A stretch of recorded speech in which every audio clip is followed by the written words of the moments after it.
Hello everyone, आज हम लोग डिटर्मिनेंट की मिसलेनियस एक्सरसाइज पे मूव करते हैं।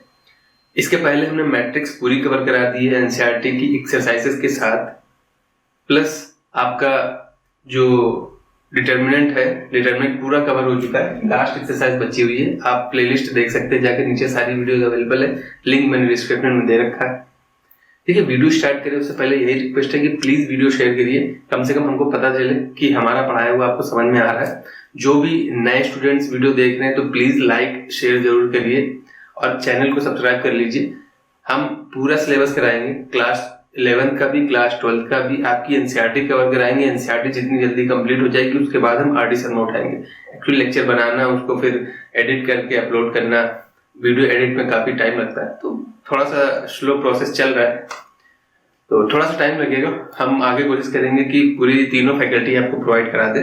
जो हमारा इंस्टीट्यूट ऑफलाइन था अब वो ऑनलाइन भी आ रहा है धीरे धीरे, तो थोड़ा सा टाइम लगेगा, बस आपका सपोर्ट बहुत जरूरी है, प्लीज शेयर करिए। देखिए हम लोग इतनी एक्सरसाइज स्टार्ट करते हैं। मिसलेनियस एक्सरसाइज में पहला क्वेश्चन क्या दे रखा है कि ये डिटर्मिनेंट, देखिए डिटर्मिनेंट की प्रॉपर्टीज, डिटर्मिनेंट को एक्सपैंड करना अगर आपने नहीं पढ़ रखा है तो पहले वो देखिए जाके, बेसिक्स देखिए, तो फाइनल लास्ट चैप्टर है आपके डिटर्मिनेंट का, तो इसके पहले थ्योरी प्लस एक्सरसाइज आप कंप्लीट करके तब इस पे आइएगा। क्वेश्चन क्या कह रहा है कि ये डिटर्मिनेंट है, आपको दिखाना है कि इसकी जो वैल्यू है, प्रूव दैट डिटर्मिनेंट एक वैल्यू देता है, इज इंडिपेंडेंट ऑफ थीटा। यानी आप जब इसको सॉल्व एक्सपैंड करके जब वैल्यू निकालोगे उसमें थीटा नहीं, इंडिपेंडेंट का मतलब क्या होता है कि थीटा से इंडिपेंडेंट है, फ्री है, यानी इसके सोल्यूशन में थीटा नहीं आएगा, बाकी कुछ भी आ जाए। आपका तो साइन थीटा, साइन तो एक ट्रिग्नोमेट्रिक फंक्शन है, थीटा एंगल है, यानी कि थीटा वाला कोई फंक्शन नहीं आएगा। 1x, ये कोई भी नंबर आ सकता है, x आ सकता है, 1 आ सकता है, या 1 + x करके कोई नंबर आ सकता है, वो आएगा, लेकिन थीटा से इंडिपेंडेंट होगा।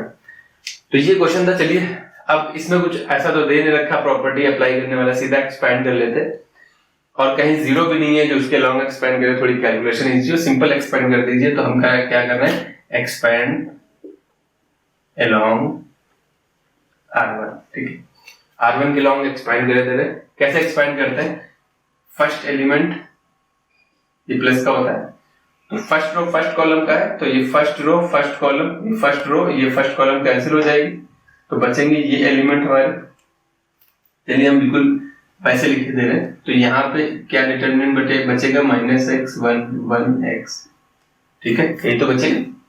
ये माइनस का होता है क्यों, क्योंकि ये फर्स्ट रो सेकंड कॉलम का एलिमेंट है, first row second column, first row second column, sum odd आएगा, ऐड करेंगे तो सम ऑड आएगा, तो माइनस का आता है, minus sine theta. First row second column cancel हो जाएगी, तो ये 4 एलिमेंट बचेंगे, minus sine theta, 1 cos theta और x। ये प्लस का होता है, first row third column, first row third column even आएगा सम, तो ये प्लस का रहेगा, प्लस कॉस थीटा। तो first row third column cancel हो जाएगी, ये 4 भाई साहब बचेंगे, sine theta minus x cos theta 1। मैंने बताया कि जब भी डिटर्मिनेंट एक्सपैंड करना होता है, 3 को 2 में ब्रेक करते हैं, उसी को एक्सपैंड करते हैं। इसी का हमको मेथड पता है, इसका इससे मल्टीप्लाई कराते हैं प्लस साइन के साथ, और इसका इससे मल्टीप्लाई करा देते हैं माइनस साइन के साथ। अगर 4x4 डिटर्मिनेंट हमेशा स्क्वायर में चलता है, 3x3, 2x3, 4x4, तो 4x4 का दिया तो उसको 3 में ब्रेक करेंगे, फिर 2 में ब्रेक करेंगे, तब सॉल्व करते हैं। तो डिटर्मिनेंट को हम 2 में ब्रेक करके ही एक्सपैंड कर पाते हैं। तो इसके इससे मल्टीप्लाई कराएंगे तो ये x तो बाहर है, ये वैल्यू हो जाएगी, प्लस साइन के साथ मल्टीप्लाई कराते हैं तो ये -x² हो जाएगा, इधर माइनस हम खुद लगाते हैं तो -1 मल्टीप्लीकेशन है, यहाँ वैल्यू आ जाएगी माइनस साइन थीटा। इसका इससे मल्टीप्लाई होता है प्लस साइन के साथ, तो प्लस माइनस माइनस हो जाएगा, -x साइन थीटा आ जाएगा। इसका इससे मल्टीप्लाई माइनस साइन के साथ होता है, तो माइनस कॉस थीटा, 1 से मल्टीप्लाई कराएंगे कोई चेंज नहीं आएगा। ये वैल्यू है प्लस का कॉस थीटा, इसका इससे मल्टीप्लाई प्लस साइन के साथ होता है, और ये माइनस ऑलरेडी है, तो माइनस साइन थीटा। 1 का मल्टीप्लाई कोई फैक्टर चेंज नहीं होता। यहाँ पे देखिए इसका माइनस से मल्टीप्लाई होता है, देखिए ये माइनस से मल्टीप्लाई कराते हैं, एक और माइनस है तो प्लस हो जाएगा, x cos थीटा। इतना समझ में आ रहा होगा। अब सिंपल सॉल्व करना है, इसका इससे मल्टीप्लाई करा देना, तो -x³ हो जाएगा, और ये -x, माइनस से मल्टीप्लाई करा देंगे तो दोनों प्लस हो जाएंगे, तो ये प्लस का x sine square theta, sine sine multiply हो जाएगा, और ये प्लस, देखिए दोनों प्लस के हो जाएंगे क्योंकि माइनस था, तो ये प्लस का sine theta into cos theta हो गया। तो ये दो ब्रैकेट सॉल्व हो गए, लास्ट वाला बचा इसका, इससे मैं प्लस माइनस माइनस हो जाएगा, minus cos theta sine theta, इसका मल्टीप्लाई करा देंगे तो प्लस का x cos square theta plus का है। अभी देखिए क्या कैंसिल हो रहा है, कुछ ये कैंसिल हो रहा है पूरा पूरा, इनटू में साइन थीटा कॉस थीटा या कॉस थीटा साइन थीटा, ए इंटू बी लिखे या बी इंटू लेके एक ही बात है, ए बी बी ए बराबर मल्टीप्लाई करा रहे हैं भाई, 2 इंटू 3 करेंगे तब भी 6 देगा, तब भी 6 देगा। अभी इन दोनों में से देखिए यहाँ पे माइनस एक्स क्यूब है और ये माइनस एक्स है, प्लस ये जो दो फैक्टर बचे इनसे एक्स कॉमन ले लें अगर हम, तो वैल्यू क्या आएगी, sign square theta plus cos square theta, ये वैल्यू है minus x cube minus x plus x, sign square theta plus cos square theta की वैल्यू 1 होती है, तो ये इनटू में 1 हो गया, और 1 को हम इग्नोर कर सकते हैं, ये प्लस ये माइनस कैंसिल आउट हो जाएगा, तो फाइनल वैल्यू जो आ रही है इसकी वो माइनस एक्स क्यूब है, which is independent of theta. तो द फाइनल आंसर आप लिख सकते हैं, the answer is independent of theta, जो हमको प्रूव करना है। तो जो वैल्यू आ रही है आपको दिख ही रही है, इसमें थीटा का कोई रोल नहीं है, तो ये आंसर या ये डिटरमिनेंट इंडिपेंडेंट ऑफ थीटा है। थीटा आप कुछ भी रख दो यहाँ पे, कोई फर्क नहीं पड़ता, यहाँ 45 थीटा की वैल्यू 45 रख दो या 60 रख दो या 90 रख दो, कोई फर्क नहीं पड़ता, आंसर यही आएगा, क्योंकि थीटा पे तो डिपेंड ही नहीं कर रहा है। आई होप इतना क्लियर, नोट कर लीजिए। अब देखिए क्वेश्चन नंबर 2 क्या कह रहा है, कह रहा है कि एक्सपैंड नहीं करना है आपको। अभी इसके पहले वाले क्वेश्चन में क्या किया था, हमने एक्सपैंड कर दिया था। अगर ये वर्ड दे रखे हैं आपके क्वेश्चन में, तो आप स्टार्टिंग में एक्सपैंड नहीं कर सकते, किसी भी डिटरमिनेंट को बिना एक्सपैंड किए तो खत्म नहीं कर सकते, लेकिन हाँ स्टार्टिंग में पूरा पूरा एक्सपैंड नहीं करना होता, प्रॉपर्टीज लगा के सारे 0 हो जाएं या एक 1 बचे कई 0 हो जाएं तब हम एक्सपैंड कर लेते हैं। पहले क्वेश्चन हमने कर रखे हैं। अब इस क्वेश्चन में क्या है, डायरेक्ट एक्सपैंड नहीं कर सकते, और यहाँ पे हमें आंसर तो देना नहीं, एक डिटरमिनेंट से दूसरा डिटरमिनेंट ही बनाना, तो एक्सपैंड करने की जरूरत भी नहीं है। फिर भी अगर कोई भी कभी प्रूवमेंट वाला क्वेश्चन आ जाए, लिख जाए विदाउट एक्सपेंडिंग, तो आप एक्सपेंड स्टार्टिंग में नहीं कर सकते, आपको प्रॉपर्टीज लगाना है, एट लास्ट ऐसी कंडीशन बना दीजिए कि अब कुछ नहीं हो सकता, तब हम एक्सपेंड कर देते हैं उसको। अब इक्वेशन देखिए, ये क्वेश्चन करें तो इससे पहले हमने बता रखा है डिटरमिनेंट में क्या होता है कि जैसे मान लिया हमने ये लिख दिया 1 2 3 4, इसकी वैल्यू निकाली जाए, तो एक्चुअली ये क्या है, नंबर ही होता है ना। हमने सारे बेसिक करा लिया है, फिर भी हम थोड़ा सा रिवाइज कर लेते हैं। तो नंबर में अगर आप किसी से मल्टीप्लाई कराओगे तो डिवाइड भी तो कराना पड़ता है नंबर की, वरना क्वांटिटी चेंज हो जाएगी, वैल्यू चेंज हो जाएगी, हमको इक्वेशन चेंज थोड़ी नहीं करनी होती। आप देखिए जब अगर आप इसमें 2 से मल्टीप्लाई कराएंगे, तो 2 से जब मल्टीप्लाई कराते हैं तो किस में कराएंगे, एक इस रो में कराएंगे या इस कॉलम में कराएंगे। तो जब मल्टीप्लाई होता है तो किसी एक रो में होता है या एक कॉलम में होता है। तो अगर आप मल्टीप्लाई कराओगे, मान लीजिए इसमें अगर आपने 2 से मल्टीप्लाई करा दिया, 2 से डिवाइड भी तो करना पड़ेगा, क्यों, क्योंकि आंसर भी तो 2 से मल्टीप्लाई हो जाएगा। कैसे, अगर सिंपल इसका डिटरमिनेंट निकाले तो वैल्यू आएगी 4 - 6, वैल्यू आएगी -2।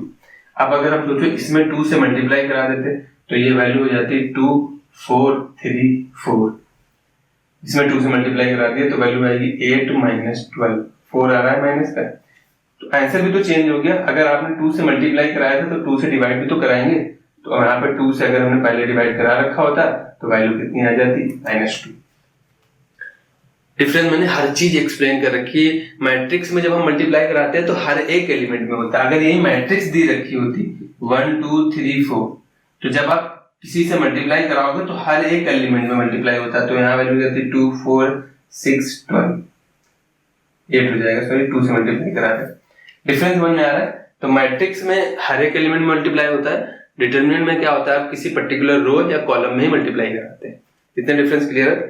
तो अगर मल्टीप्लाई कराओगे तो डिवाइड भी करना पड़ेगा, अदरवाइज आंसर चेंज हो जाएगा। अब इस क्वेश्चन पे आ जाते हैं।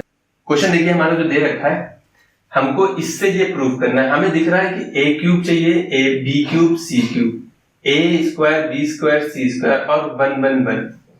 तो मुझे दिख रहा है ए स्क्वायर है यहाँ ए, अगर हम इसमें ए से मल्टीप्लाई करा दें तो ये ए क्यूब हो जाएगा, ये ए स्क्वायर हो जाएगा, हमारा काम चल जाएगा। इसमें बी से मल्टीप्लाई करा दे तब भी हमें मिल जाएगा, और इसमें सी से।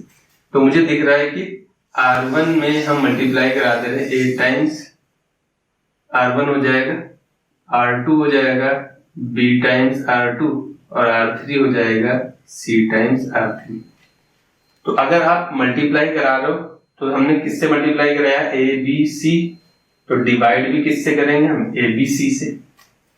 R1 में a से मल्टीप्लाई करा दो तो वैल्यू क्या हो जाएगी, a से मल्टीप्लाई करा दो इसमें तो ये हो जाएगा A square A cube A B सी।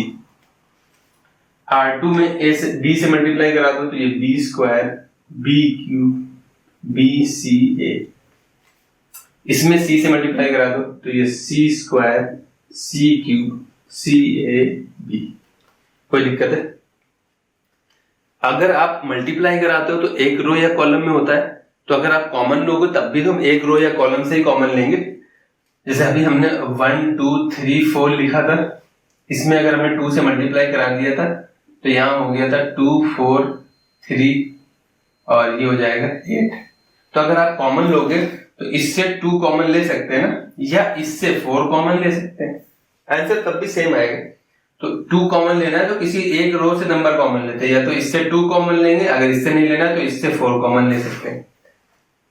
जब क्योंकि मल्टीप्लाई भी किसी रो या कॉलम में होता है तो कॉमन भी किसी एक ही रो या कॉलम से आता है। तो यहाँ पे देखिए इसमें एबीसी दिख रहा है तो हम एबीसी कॉमन ले लेंगे,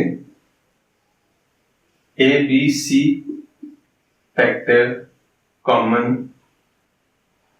फ्रॉम, किसमें दिख रहा है ये किसमें दिख रहा है, C3 में, कॉलम में ना, रो में तो है नहीं। तो ए बी सी हमने कॉमन ले लिया और 1 में ए बी सी तो पहले से ही था, तो डिटरमिनेंट में क्या बच गया, A square A cube 1 B square B cube 1 C square C cube 1। कितना क्लियर? ये फैक्टर कैंसिल हो गए। हमको जो प्रूफ करना था उसमें क्या दे रखा था कि 1 यहां पे होना चाहिए, ए क्यूब यहां पे होना चाहिए, तो हमको ये चेंज कराने पड़ेंगे। तो हमने प्रॉपर्टी बता रखी थी कि अगर आप किसी एक रो या कॉलम को चेंज करते हैं तो साइन चेंज हो जाता है। कैसे? जैसे अभी हमने आंसर लिखा था 1 2 3 4, अभी इसको सॉल्व करेंगे तो वैल्यू कितनी आती है, 4 - 6 वैल्यू कितनी आती है, -2।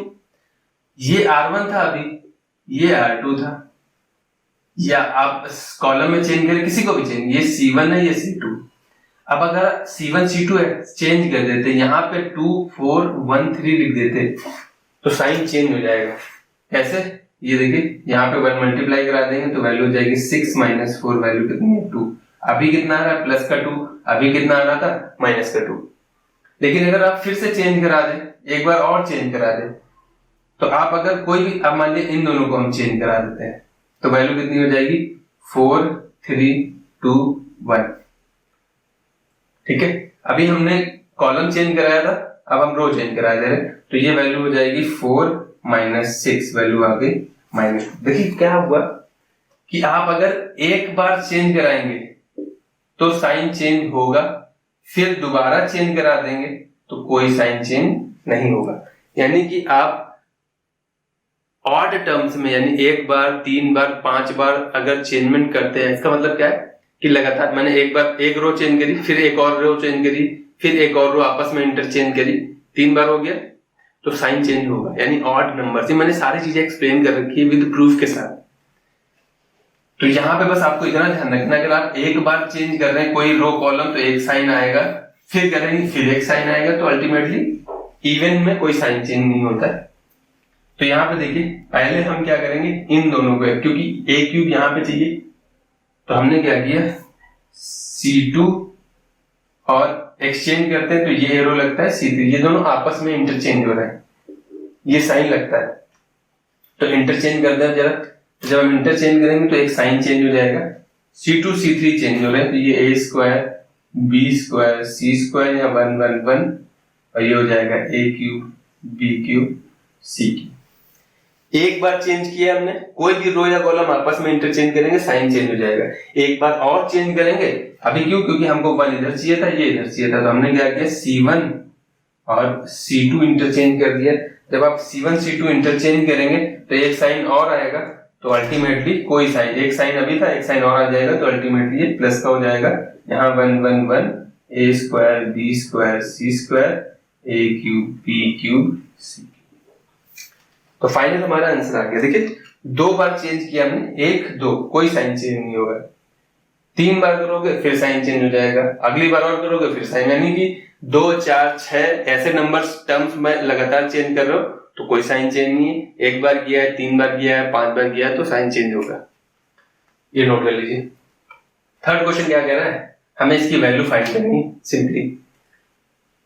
तो अगर आपको कोई प्रॉपर्टी अप्लाई करनी, कुछ दिख रहा है तो अप्लाई कर लीजिए। मुझे दिख रहा है कि हम सिंपल एक्सपैंड कर दें, फर्जी मेहनत करने की जरूरत नहीं, क्योंकि इसने कुछ भी मेंशन नहीं कर रखा है। अगर मेंशन होता है विदाउट एक्सपेंडिंग तो हम फिर प्रॉपर्टी लगाते ही, और अब एक्सपैंड करना है तो हम उस रो या कॉलम के अलॉन्ग एक्सपैंड करते हैं जिसमें जीरोस ज्यादा होते हैं। तो इसमें जीरो नहीं है, इसमें जीरो दिख रखा है, तो आप इसके अलॉन्ग एक्सपैंड कर सकते हैं या इसके अलॉन्ग एक्सपैंड कर सकते हैं, आंसर सेम आता है। तो आप चाहे इसके अलॉन्ग एक्सपैंड करिए चाहे इसके अलॉन्ग एक्सपैंड करिए, हम इसके अलॉन्ग एक्सपैंड कर रहे थे R2 के अलॉन्ग, हमने एक्सपैंड किया है इसको, एक्सपैंड अलॉन्ग R2। R1 के अलॉन्ग क्यों नहीं एक्सपैंड कर रहे, क्योंकि जीरो नहीं है। यहाँ पे हमसे हमारी कम से कम एक कैलकुलेशन तो कम हो जाएगी। बस आपको ध्यान रखना है कौन, आप इसके अलॉन्ग भी एक्सपैंड अलॉन्ग C3 भी कर सकते हो, कोई दिक्कत नहीं है। यहाँ भी एक जीरो, इसमें भी एक जीरो। अब हम एक्सपैंड करेंगे तो हमको पता होना चाहिए ये एलिमेंट हम पहले लिखेंगे, तो ये क्या होता है, सेकेंड रो फर्स्ट कॉलम है, सेकेंड रो फर्स्ट कॉलम, तो second row first column minus का होगा ना, तो एक माइनस हम लगाएंगे, और ये ऑलरेडी क्या है, माइनस साइन बीटा, समझ में आ रहा है, ये तो ऑलरेडी माइनस का था, और ये सेकेंड रो फर्स्ट कॉलम का एलिमेंट है, सम ऑड है, तो एक माइनस और आता है, बचेगा क्या, ये सेकेंड रो और फर्स्ट कॉलम कैंसिल हो जाएगा, second row first column cancel हो जाएगा, तो ये 4 एलिमेंट बच रहे हैं, cos alpha sine beta minus sine alpha sine alpha sine beta cos alpha, ये बच रहा है। अब देखिए जरा, ये बचा है, ये सेकेंड रो सेकेंड कॉलम है ना, सेकेंड रो सेकेंड कॉलम, तो सम और इवन आ रहा है तो प्लस का आएगा, प्लस का क्या आएगा, कॉस बीटा। तो सेकेंड रो और सेकेंड कॉलम कैंसिल हो जाएंगे, तो एलिमेंट हमारे ये कॉर्नर वाले बच रहे हैं, तो क्या बच रहा है, cos alpha cos beta sine alpha sine beta minus sine alpha और कॉस अल्फा, यही वैल्यू बच रही। इसके अलावा जब आप एक्सपैंड करोगे तो ये माइनस का आएगा, क्यों, क्योंकि सेकेंड रो थर्ड कॉलम है और जीरो है, तो अब अंदर कुछ भी लिखोगे अल्टीमेटली जीरो हो जाना है, इसीलिए वो हम एक्सपैंड ही नहीं करते। यही फायदा होता है कि जिस अगर 2 जीरो होते हैं, सोचिए 2 टर्म गायब हो जाते हैं, एक ही को सिंपली एक्सपैंड करना पड़ता है। फिलहाल हमें इनको एक्सपैंड करना पड़ेगा, तो इसका इससे मल्टीप्लाई होता है प्लस साइन के साथ, इसका इससे मल्टीप्लाई होता है माइनस साइन के साथ, ये माइनस माइनस प्लस हो जाएगा, तो हम इसको लिखे दे रहे साइन बीटा। इसका जब इससे मल्टीप्लाई कराएंगे तो कॉस स्क्वायर अल्फा हो जाएगा, तो ये हो गया कॉस स्क्वायर अल्फा, और ये sine beta as it is. जब इसका माइनस से मल्टीप्लाई कराओगे तो ये माइनस माइनस प्लस हो जाएगा, sine square alpha sine beta, कोई दिक्कत नहीं होनी चाहिए। यहाँ पे देखिए बाहर कॉस बीटा है, अंदर क्या है, मल्टीप्लाई कराओगे भैया कॉस का स्क्वायर हो जाएगा, तो ये हो गया cos square alpha cos beta, और ये माइनस से मल्टीप्लाई कराते हैं और एक माइनस ऑलरेडी है तो प्लस हो जाएगा, sine square alpha sine beta. I hope इतना क्लियर है। जरा इसमें देखिए साइन बीटा कॉमन आ जाएगा, तो ये साइन बीटा बाहर पहले से था, एक साइन बीटा और आ गया, अंदर क्या बच गया, cos square alpha plus sine square alpha, कोई दिक्कत नहीं होनी चाहिए। यहाँ पे कॉस बीटा है, अंदर से देखिए कॉस बीटा एक और आ रहा है, अंदर क्या बचा, cos square alpha plus sine square alpha. इसकी वैल्यू पता है हमको, sign square theta plus cos square theta की वैल्यू 1 होती है, और ये है sine square beta plus cos square beta. इसकी वैल्यू भी 1 होगी, 1 को इग्नोर कर सकते हैं, और इसकी वैल्यू भी 1 होगी। तो फाइनल आंसर क्या आ रहा है इसका? कुछ नहीं, सिंपल एक्सपेंड करना था। बड़ा क्वेश्चन लग रहा है लेकिन है बहुत इजी। वो कहते ना देखने के कुछ और, खाने के कुछ और, दिखाने के कुछ और, जो भी कहते हैं, ये उसी टाइप का भी है। देखने में भारी भरकम था लेकिन सॉल्व करा तो आंसर बहुत इजी आ रहा है, और कैलकुलेशन भी इजी है, कोई बहुत तगड़ी कैलकुलेशन नहीं है। नोट कर लीजिए। देखने में तो क्वेश्चन डरावना लगता है, ये भी काफी लंबी लग रहा है, बड़ा लग रहा है, हो सकता है काफी बच्चे डर जाए, हम सोचे ना करें, लेकिन जितनी प्रैक्टिस करोगे बच्चे उतना फायदा है। पहले आप डिसाइड करिए ना, आप पढ़ाई किस लिए कर रहे हैं? लोगों को दिखाने के लिए, या आपको आगे कुछ करना है, किसी फील्ड में जाना है, कुछ जो आपने सोच रखा है, बस पढ़ते जा रहे हैं बिना एम के? तो ये डिफरेंस है। अगर आप पहले से एम डिसाइड करके चलेंगे कि हमको वहां जाना है या ये करना है, तो आपका मन लगेगा पढ़ाई करने में। अब ऐसे नहीं बस पढ़ते जा रहे हैं, वही होता है ना, अगर आप इंटरेस्ट लेकर नहीं पढ़ेंगे तो चीजें अच्छी नहीं लगेंगी, समझ में नहीं आएगा, दिल उब जाएगा, थोड़ी देर बाद आप मोबाइल वगैरह कुछ भी चलाने लगेंगे। लेकिन आप एक टाइम फिक्स करिए कि हमको इतने टाइम पढ़ना ही पढ़ना है, टाइम निकालिए, अपना टारगेट फिक्स करिए और टारगेट अचीव करिए। ये एक दिन में नहीं आता है, टाइम लगेगा। आपको पहले रूटीन बनाइए कि हमें इतने घंटे पढ़ने हैं, तो धीरे धीरे 30 से 40 दिन जब हो जाएंगे, 30 से 40 दिन कॉन्टिन्यूअस, कोई भी सक्सेसफुल पर्सन, जैसे आप जिनकी स्टोरी देखते हैं, जिनको देख के मोटिवेट होते हैं, उनका पीछे का हार्ड वर्क देखिए पहले कैसे होता है। हम लोग बस देख लेते हैं कि भैया ये इतना सक्सेसफुल है, उनके पीछे का हार्ड वर्क देखिए, उन्होंने कितना किया, कितने दिन उन्होंने प्रैक्टिस की, कितने दिन उन्होंने वो चीज, वो जो आज मुकाम पे है, वो चीज पहुंचने के लिए, वो मतलब उन्होंने जो स्ट्रगल किया है। तो थोड़ा सा डिफरेंस आता है। क्वेश्चन देख के डरना नहीं है, आपका इंटरेस्ट होना चाहिए पढ़ाई में। वही है ना कि आप क्यों पढ़ रहे हैं, आप खुद से पूछिए ना कि हमें पढ़ना क्यों है। ये वाई बहुत इंपॉर्टेंट होता है। और फिर जब वाई पता चल जाता है तब हम ढूंढते हैं कि हाउ, कैसे हमको करना है, तब हाउ का आंसर आता है।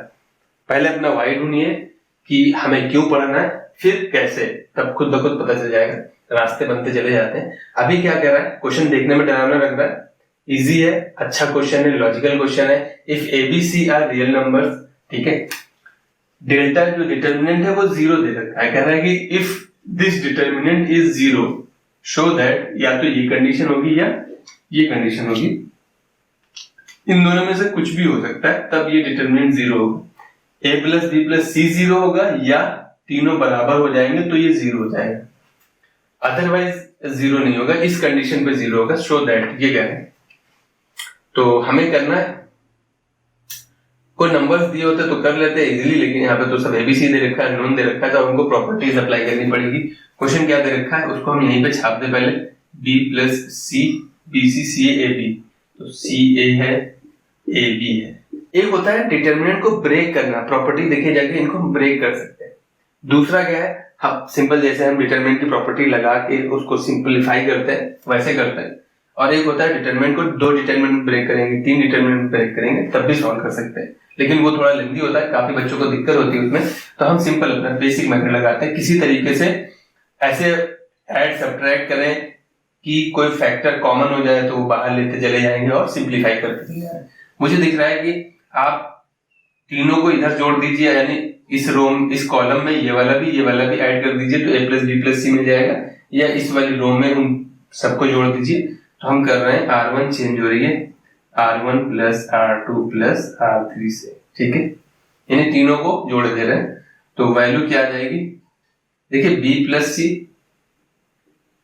C प्लस A और A प्लस B, इनको जब आप ऐड कर देंगे तो 2 टाइम्स A मिलेगा, 2 टाइम्स B मिलेगा, 2 टाइम्स C, सब में यही काम हो रहा है, बस ऊपर नीचे दे रखा है।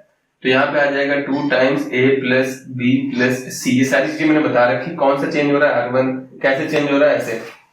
यहाँ पे भी क्या आएगा, 2 times A plus B plus C, 2 times A plus B plus C, बचा क्या है, C plus A plus B plus C। यहाँ पे क्या बच रहा है, A plus B plus C C plus A. तो आप कॉमन लीजिए, मैंने बताया था अभी, मैंने पहला क्वेश्चन किया था कि कॉमन हम किसी एक रो या कॉलम से लेते हैं, तो फर्स्ट उससे क्या कॉमन आ जाएगा, टू टाइम्स ए प्लस बी प्लस सी हमारा कॉमन आ जाएगा।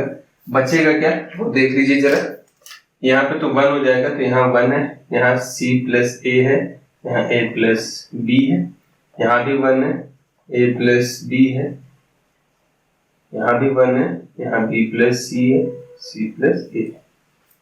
अब देखिए, जब भी हमारे पास 3 1 मिल जाए किसी रो या कॉलम में, सारे 1 हो जाए, तो हमारा टारगेट ये होता है कि हम किसी एक को पकड़ के दोनों में घटा दें तो 2 0 मिल जाएंगे।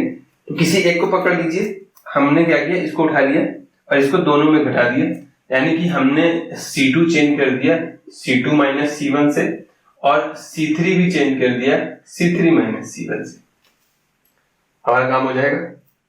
बाहर क्या है हमारा, 2 times a plus B plus C दे रखा है इनटू में, इसको तो चेंज नहीं कर रहे हैं क्योंकि हम C2 C3 चेंज कर रहे हैं, तो ये किसी एक को पकड़ लेना, उसको पहले एज इट इज लिख दीजिए C प्लस ए प्लस बी, ठीक है। इसमें ये घटाते रहेंगे, सब में यही घटाना है। किसी एक को उठा लीजिए, जब कभी भी किसी रो या कॉलम के सारे एलिमेंट 1 हो जाए तो किसी एक को पकड़ लीजिए और सब में दूसरे में घटा दीजिएगा, तो 0 हो जाएंगे। तो इसमें ये घटा रहे हैं, तो यहाँ 0 हो गया।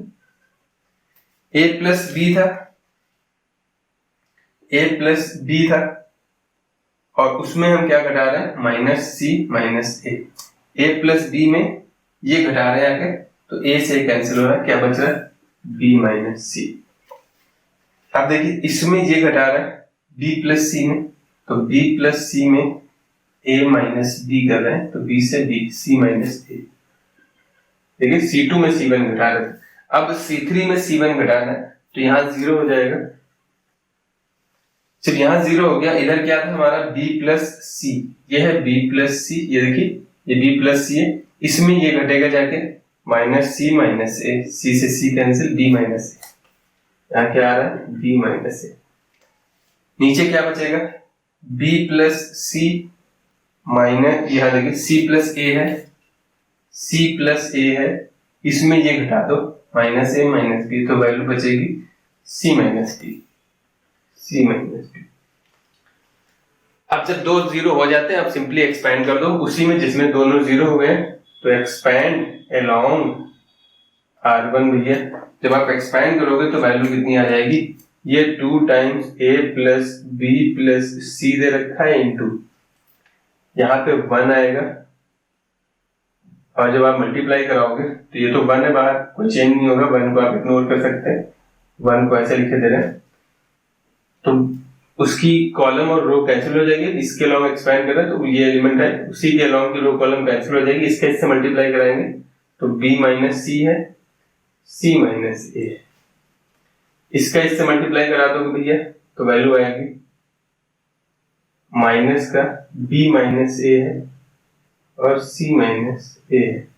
इसका जब मल्टीप्लाई किया था तो b माइनस सी है, c माइनस b है, ये देखिए। इसका जब हम इससे मल्टीप्लाई करा रहे हैं तो b minus C, c minus b, b minus C, c minus b, और इसका इससे मल्टीप्लाई कराओगे तो b minus a, c minus a, ये वैल्यू बचेगी। अब इसको अगर आप सॉल्व करोगे तो क्या हो जाएगी वैल्यू, देखिए जरा, इसको हम प्रॉपर फॉर्म में लिखें तो ये हो जाएगा 2a plus b plus c, कुछ कॉमन आ रहा है, मल्टीप्लाई कराना पड़ेगा और कुछ नहीं है। इसको हम और किसी तरीके से सॉल्व नहीं कर सकते, कुछ कॉमन नहीं ले सकते, सिंपल मल्टीप्लाई करा दो तो ये वैल्यू हो जाएगी b इंटू सी, और ये इससे मल्टीप्लाई होकर माइनस बी स्क्वायर हो जाएगा, b से मल्टीप्लाई कराया था, अभी c से करा दो तो ये माइनस सी स्क्वायर और माइनस माइनस प्लस का c इंटू बी। अभी हम इसी ब्रैकेट में चल रहे हैं, ये माइनस था और मल्टीप्लाई कराओगे तो b इंटू सी हो जाएगा, और इससे मल्टीप्लाई करा दोगे तो ये वैल्यू हो जाएगी माइनस का b इंटू ए। अब a से मल्टीप्लाई कराओगे तो ये वैल्यू हो जाएगी माइनस का a इंटू सी, और इससे मल्टीप्लाई होकर हो जाएगी वैल्यू a स्क्वायर, तो वहीं आ रहा है, दिख रहा होगा a स्क्वायर, मल्टीप्लाई करा दिया, सिंपली फैक्टर का मल्टीप्लाई कराना है। इधर हम थोड़ा सा इरेज कर दे रहे हैं। अब हम इसको इधर लिख दें जरा, क्या वैल्यू बच रही है, 2 times a plus b plus c bracket में। ये देखिए एक्चुअली हमने मल्टीप्लाई कराया, ये ab माइनस c का होल स्क्वायर ही था, बट अभी हमने मल्टीप्लाई करा दिया। b minus c minus b दे रखा है, आप माइनस कॉमन ले लेते तो वही आ जाता, लेकिन फिर भी ये देखिए क्या दिया है, माइनस बी स्क्वायर माइनस सी स्क्वायर, स्क्वायर वाले पहले लिखे थे, और क्या बच रहा है इसमें, bc 2 टाइम्स प्लस 2bc। ये वाला और ये वाला ऐड हो जाएगा, और ये एज है, इसमें माइनस से मल्टीप्लाई करा दोगे तो ये माइनस bc और ये प्लस ab और ये प्लस ac और ये माइनस a स्क्वायर, ये वैल्यू बचेगी। ये देखिए सब्ट्रैक्ट हो जाएगा, तो 2 times a plus b plus c की वैल्यू कितनी आ रही है, यहाँ पे वैल्यू आ जाएगी bc। ये देखिए ये सब्ट्रैक्ट होके प्लस का बचेगा, प्लस ab, या इसको सही से लिख लें थोड़ा अच्छा लगेगा, ab plus bc plus ca, ठीक है, ab bc ca बच गया। वैल्यू क्या बच रही है, minus a square minus b square minus c square, और ये क्या है, जीरो इन्होंने दे रखा है। जो पूरा डिटर्मिनेंट सॉल्व कर रहे थे इक्वल टू जीरो था ना।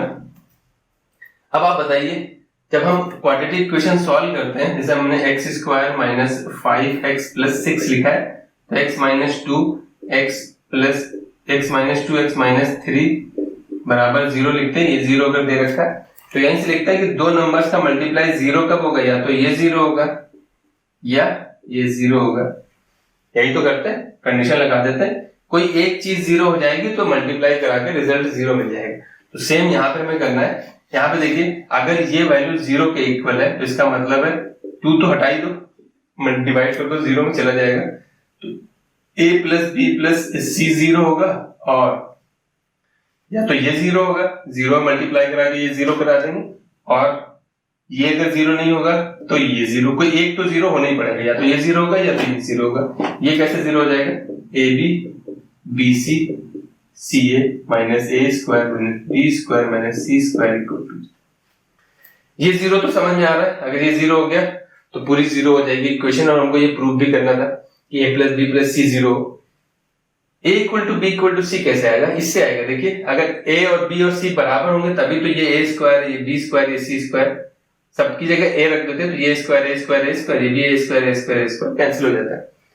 लेकिन हम प्रूफ करके दिखाना है, तो अगर हम इसमें प्रूफ करने के लिए अगर हम इसमें 2 से मल्टीप्लाई करा देते हैं, इसको पहले प्रॉपर फॉर्म में लिख लें, तो a square plus b square plus c square, minus से मल्टीप्लाई करा दिया हमने, तो ये प्लस के हो जाएंगे, ये माइनस के हो जाएंगे, minus ab minus bc minus c, ठीक है।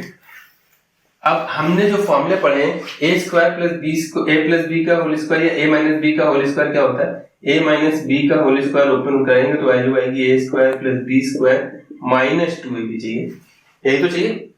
तो a square plus b square है, लेकिन यहाँ पे 2 की कमी है, तो हमने क्या किया, ये इक्वल टू 0 दे रखा है, तो बोथ साइड 2 से मल्टीप्लाई करा दिया। कोई चेंजमेंट होगा, नहीं होगा भैया। तो जब 2 से मल्टीप्लाई करा देंगे तो ये हो जाएगा 2 times a square 2 times b square 2 times c square minus 2ab minus 2bc minus 2ca equal to 0। इसको समझ में आ रहा होगा। अब ये दो बार दे रखे हैं, ये भी a और b, तो हमने क्या किया, इन सबको 2 बार लिख दिया, a square plus a square, 2b square को भी b लिख दिया, b square plus b square, ये हो जाएगा c square plus c square minus 2ab minus 2bc minus 2c, और ये इक्वल टू 0 चल रहा है, ठीक है भैया। अब 2ab का फॉर्मूला कैसे आएगा, a माइनस b का होल स्क्वायर है, तो a माइनस b के होल स्क्वायर में क्या आएगा, a स्क्वायर आएगा, b स्क्वायर आएगा और माइनस 2ab आएगा। इनको कंबाइन कर दे जरा, तो वैल्यू हो जाएगी a माइनस b का होल स्क्वायर, हो जाएगा कि नहीं। अब 2bc में क्या चाहिए, b और c, तो हम ये लेके b और ये c हम उठाए ले रहे हैं, तो ये वैल्यू हो जाएगी b माइनस c का होल स्क्वायर। कोई दिक्कत है इसमें, दिक्कत तो नहीं होनी चाहिए। तो हमारा ये फैक्टर और ये फैक्टर चले गए, बचा गया a square plus c square minus 2ca, ये बन गया हमारा c माइनस a का होल स्क्वायर। आप देखिए वैसे ये तो सब एक्सपैंड करने के लिए करना पड़ा, हमें जब भी ये सिचुएशन मिल जाती है तो इसको हम डायरेक्ट ये लिख सकते हैं। अगर इक्वल टू 0 ना होता तो 2 से मल्टीप्लाई डिवाइड करा के लिख देते। अब ये 0 कब होगा? ये 0 तभी हो सकता है कि जब a और b बराबर हो तो ये 0 होगा, b और c बराबर हो तो ये 0 होगा, c और a बराबर हो। It is possible if and only if a is equal to b is equal to c। ये तभी 0 आ सकते हैं भाई, किन्हीं दो नंबर्स का डिफरेंस 0 कब आएगा? या तो वो इक्वल हो या तो वो 2 माइनस 2 हो, अदरवाइज 0 कभी नहीं आएगा, इक्वल नंबर नहीं है। ये समझ में आ रहा है? जब भी ऐसी सिचुएशन मिल जाती है ना तो इसको एज अ फॉर्मूला भी याद कर लो। जब भी ये सिचुएशन मिलती है तो इसको हम लिख सकते हैं, अगर 0 दे रखा है तो 2 से मल्टीप्लाई डिवाइड करा दो, और नहीं दे रखा है तो half a minus B minus C ऐसे लिख सकते हैं। a माइनस बी का देखिए, अब इनको एक्सपेंड करेंगे तो a square plus B square plus minus 2ab आएगा, b square plus c square minus 2bc आएगा, c square plus a square minus 2c आएगा। a दो देखिए सारे 2 टाइप हो जाएंगे। ठीक है, तो आई होप इतना क्लियर होगा। इस इक्वेशन में हमको जो करना था सिंपली एक्सपैंड किया हमने, मतलब प्रॉपर्टी लगा के एक्सपैंड किया। बस इसमें थोड़ी सी कैलकुलेशन है, अगर आपको ये फॉर्मूला नहीं पता है, जब भी ऐसी सिचुएशन आ जाती है तो उसमें हम 2 से मल्टीप्लाई डिवाइड करा के इस फॉर्मेट में चेंज कर देते हैं। नोट कर लीजिए इसको। फिफ्थ नंबर क्वेश्चन क्या कह रहा है कि हमको ये एक इक्वेशन बनेगी इसकी, उसमें इसको सॉल्व करना है, मतलब हमें x की वैल्यू निकालनी। a 0 नहीं होगा, ये क्यों दे रखा है? ये ना देते तो क्या होता? देखिए, अगर ये a 0 नहीं देते तो अगर इसमें a 0 रख देते, a के बारे में कुछ बताते नहीं, तो अगर हम a 0 रख देते तो ये बराबर, ये डिटरमिनेंट 0 हो जाता है। ऐसे कोई वैल्यू सॉल्व करने की जरूरत नहीं पड़ती। अभी हम सॉल्व कर सकते हैं क्योंकि हमें पता है ये 0 नहीं होगा, क्योंकि ये अगर ये a की वैल्यू a कुछ भी है 0 के अलावा तो ये इक्वल नहीं हो पाएंगी, दो कॉलम। ये देखिए, कोई रो इक्वल कॉलम इक्वल नहीं हो पाएगी। और अगर आप 0 रख देते तो x तो वैल्यू 0 आ जाती डायरेक्ट। कोई भी दो रो या कॉलम इक्वल होती है तो डिटरमिनेंट वैसे भी 0 होता है। अभी हमें इसको सॉल्व करना है और x की वैल्यू बतानी। अभी जैसे हमने 4th नंबर में क्वेश्चन में किया था, अगर कुछ ऐसा करके, अब अदरवाइज आप इसमें देखिए विदाउट एक्सपेंडिंग लिखा नहीं है तो आप एक्सपेंड भी कर सकते हैं। अगर आपको कोई भी ऑपरेशन समझ में नहीं आ रहा है तो आप डायरेक्ट एक्सपेंड कर दीजिए। मुझे दिख रहा है कि जैसे हमने 4th नंबर क्वेश्चन में किया था, अगर इनको ऊपर जोड़ दे जाके तो सब एक ही जैसे नंबर देंगे। तो हमने r1 चेंज कर दिया, r1 plus r2 plus r3, क्या वैल्यू मिल जाएगी? तीनों को इसमें जोड़ दीजिए आगे, तो 3x प्लस a, यहां भी आएगा 3x प्लस a, यहां भी आएगा 3x प्लस a। सिर्फ r1 चेंज हो रहा है, बाकी टर्म्स एज इट इज है। एग्जैक्ट 4 नंबर क्वेश्चन की तरह ही है ये क्वेश्चन, और ये इक्वल टू 0 है। अब आप इससे 3x प्लस a कॉमन ले सकते हो, तो 3x प्लस a लिख दीजिए टेकिंग फ्रॉम r1, तो वैल्यू क्या आएगी? 1x x 1x plus a x, यहाँ आएगा 1x x प्लस a, तो ये इक्वल टू है 0 के। अब वही हमारा काम है, किसी एक को पकड़ लीजिए, आप चाहे इसको पकड़िए चाहे इसको पकड़िए, या इसमें ये घटाइए, मतलब 2 को 0 कर देना है। तो हमने क्या किया, C1 चेंज कर दिया, C1 को पकड़ लिया हमने, C2 चेंज कर दिया, C2 माइनस C1, और C3 चेंज कर दिया, C3 माइनस C1 से। इन दोनों में ये घटा दो जाके, तो वैल्यू क्या आ जाएगी? 3x प्लस a, तो मेरा फैक्टर बाहर था, ये तो चेंज नहीं हो रहा, ये as it is 1x x। क्या चेंज हो रहा है? ये, इसमें ये घटाएंगे आके तो ये 0 हो गया। x plus a minus x कर देंगे तो सिंपली a बचेगा, ये 0 हो गया। यहां पर भी इसको घटा दीजिए, इसमें ये घटेगा आके तो 0 हो जाएगा, ये घटेगा आके तो 0 हो जाएगा, इसमें ये घटेगा आके तो a बचेगा, और ये इक्वल टू है 0 के। अब एक्सपैंड कर दो इसको, एक्सपैंड अलोंग r1, तो ये 3x प्लस a तो एज इट इज था भी है, और जब हम इसको एक्सपैंड करेंगे तो ये 1 आएगा, और ये एलिमेंट कैंसिल हो जाएंगे, इसका इससे मल्टीप्लाई हो जाएगा a स्क्वायर, इसका इससे यही तो 4 एलिमेंट बचेंगे हमारे, और ये 0 है, इक्वल टू 0। अब वैल्यू आ रही है 3x plus a into a square की वैल्यू 0। अभी बताया था दो नंबर्स का मल्टीप्लाई जीरो कब होता है, कोई एक तो जीरो हो गई होगा। इन्होंने पहले ही बता रखा है कि ए जीरो नहीं है, तो जब ए जीरो नहीं है, रिजल्ट जीरो चाहिए, तो हम पर पता चल गया कि 3x प्लस ए जीरो होगा, क्योंकि ए जीरो नहीं है। ठीक है, तो अगर ये जीरो होगा, क्योंकि भाई दोनों का रिजल्ट जीरो आना है, दो नंबर्स का मल्टीप्लाई करा रहे हैं, तो जीरो कोई एक होगा तभी तो जीरो मिलेगा। तो ये वैल्यू x की कितनी आ जाएगी, -a/3। हमारा आंसर कितना आ रहा है, -a/3। आई होप इतना क्लियर है, एग्जैक्ट 4 नंबर क्वेश्चन की तरह। तो आज के लिए इतने रखते हैं, लेंथ थोड़ी ज्यादा हो रही है, डिटेल में कई क्वेश्चन एक्सप्लेन करने पड़ते हैं। तो नेक्स्ट क्वेश्चन में हम इसके आगे कंटिन्यू करेंगे। क्वेश्चन खुद से ट्राई करिए, जो नहीं आता है उन्हीं का वीडियो देखा करिए। हम ये नहीं कर रहे कि आप पूरी वीडियो जबरदस्ती देखिए, आपको जो क्वेश्चन नहीं आता है उसका सोल्यूशन देखिए। ठीक है, उससे थोड़ा आपकी प्रैक्टिस बनेगी। तब तक के लिए सेफ रहिए, वीडियो को शेयर जरूर करिए यार। नेक्स्ट वीडियो मिलते हैं, थैंक यू।